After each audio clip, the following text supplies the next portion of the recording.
that down, let's move on to this. James Gunn has just come out and said, in response to a question, that in the DCU that he's creating, starting off with the Superman movie coming out in July, dead is dead. You know, one of the big drawbacks, I love my comic book movies. Everybody knows I love the comic book movies. I love most of the DCU. I love most of the MCU. I love my comic book stuff. I do. But one of the big frustrating things to me, particularly in the MCU, is how dead is never dead in the MCU. They have faked death so many people so often that it absolutely kills any sense of stakes. Oh no, like when Infinity War. Well, he really died there. Oh yeah, he actually died. I don't want to go, Mr. Stark. Oh, so emotional. Oh no, boo-hoo, Spider-Man died. Oh, no. He's going to be back in about 10 minutes. Don't worry about it. Like, Loki's died and come back. I mean, it was good, but again, all the stakes are removed. He was dead for 5 years. He's disappeared for 5 years. But then you look at, say, Loki. Loki's died and been brought back 3, 4, 5, 6, 17 times at this point. No resurrections this time, except there is one coming. So, and you know, they use different mechanics to do it. They'll call it time travel or they'll call it multiverse. Either way, they kill the character, but they brought the character back. Whether it's Gamora or make you think that Thor died, but he didn't actually die. Why is Gamora? I've got a better one for you. Why Gamora? So, I mean, every once in a while, like the first Groot died. And he stayed dead. But that was a James Gunn thing. Quicksilver died. That's one they kept dead. But at any rate, James Gunn is coming out even before the first DCU movie comes out, and he's saying, nah, guys, dead is dead. Because there has to be stakes.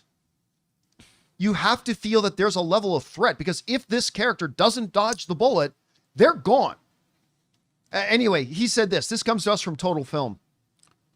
Death can be a big inconvenience when handling a world full of Kryptonians, light-up space police, and monsters put together by Victor von Frankenstein. Thankfully, Superman director and DC Studios CEO James Gunn has things under control. Always one for interacting with fans on threads, Gunn responded to a query regarding Creature Commandos, which got the green light for a second season last year. When asked if there was a chance that Princess Ilyana Rostovich, played by Maria Bakalova, might make a comeback after being shot in the head at the end of the first season, Gunn made things clear. In the DCU, if you die, you're dead, he explained. It's the way I have always done it. If you die, you're dead. His first Groot died, he stayed dead. A lot of people wondered, after Guardians of the Galaxy 2, if Michael Rooker would come back as Yondu. Mary Poppins, y'all. Everybody was like, so many people were convinced they were going to bring back Michael Rooker.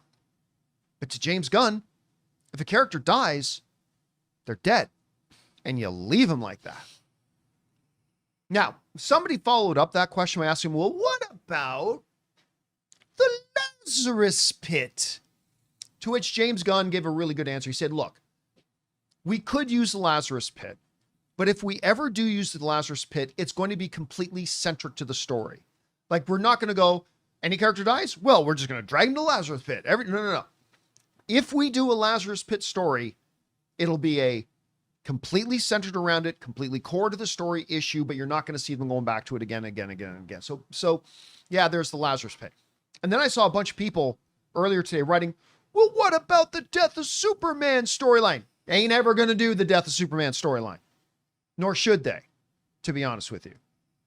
So, to me, I got to say, man, I really do like this philosophy because, guys, we want to take a second to thank a sponsor of today's video, BetterHelp. Guys, one of the things that's really frustrating to me is that there's still a lot of stigma around men's mental health, but it should not be that way. Men are expected to always stay strong, keep it together, provide, perform, and yet over 6 million men in the US experience depression each year, and many go undiagnosed. It's okay to admit that you could use some help. Real strength is being able to say, I need to talk to someone. That's where BetterHelp comes in. With over 35,000 licensed therapists, BetterHelp is the largest online therapy platform in the the world, having already helped over 5 million people. And it's super convenient. You can join sessions from anywhere, whenever it works for you. You can even switch therapists anytime at no extra charge. And the results speak for themselves. BetterHelp has a 4.9 out of 5 rating on the App Store with over 1.7 million reviews. So guys, if you're feeling the weight of the world, don't carry it alone.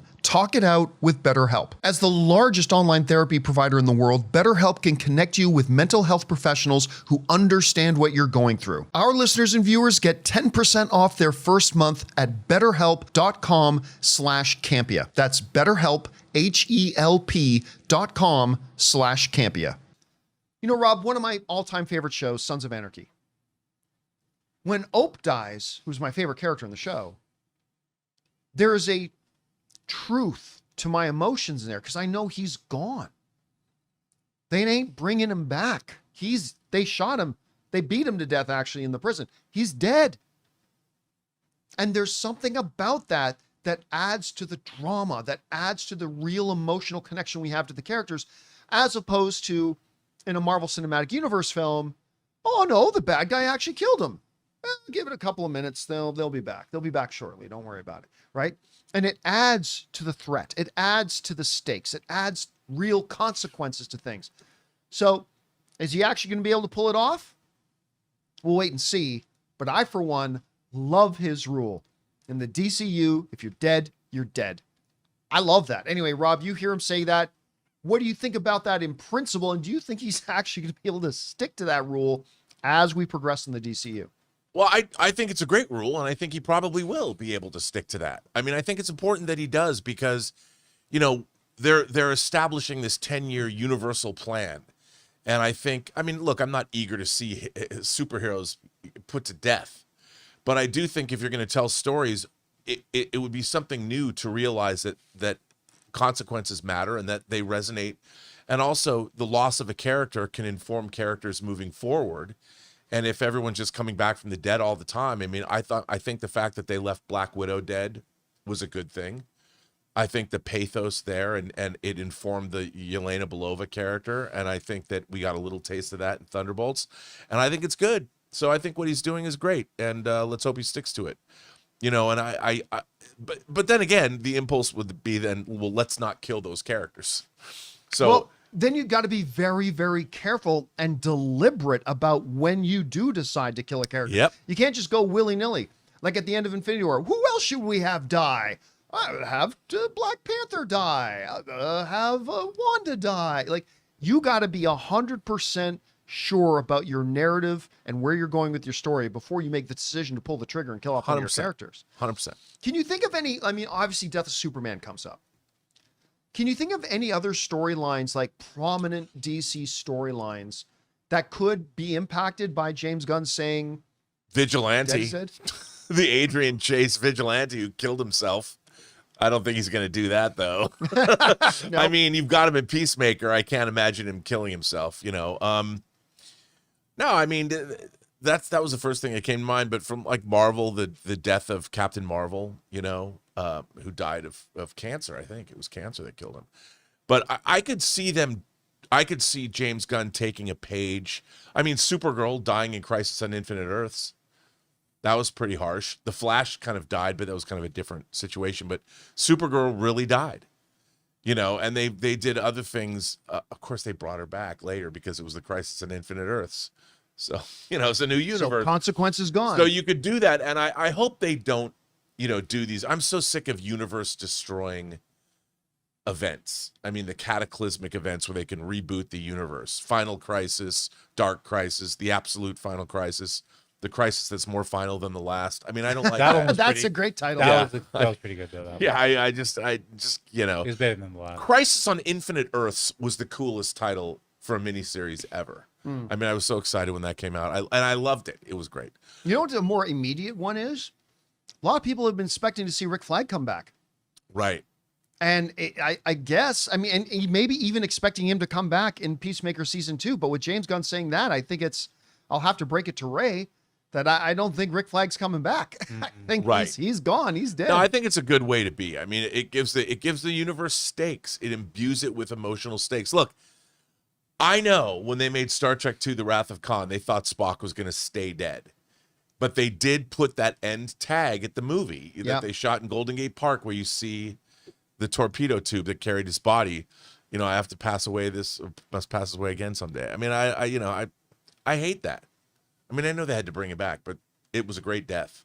They could have left him there, and no one would have cared. It would have been great. Was the most so good human. But yeah, you know, if you're gonna kill somebody, let them die. And it also gives you a story opportunity that is truly great, because you can build up something really significant around their death. Yeah. And again, you just got to be really careful when you do it. All right, guys. Question is for you. Some people saying Guy Gardner's going to die in Superman. He can't. We've already seen him in Peacemaker, the trailer for Peacemaker, which happens after Superman. So we know he lives. Now, whatever you guys think about this, jump down to the comments section below and let us know your thoughts. Hey guys, thanks so much for watching this video. Make sure you like the video, leave a comment, and subscribe to our channel. And don't forget, we have a daily podcast called the John Campea Show podcast, available on Apple Podcasts, Spotify, or your favorite podcasting app of choice. Go and subscribe to it today so it'll be there when you need it.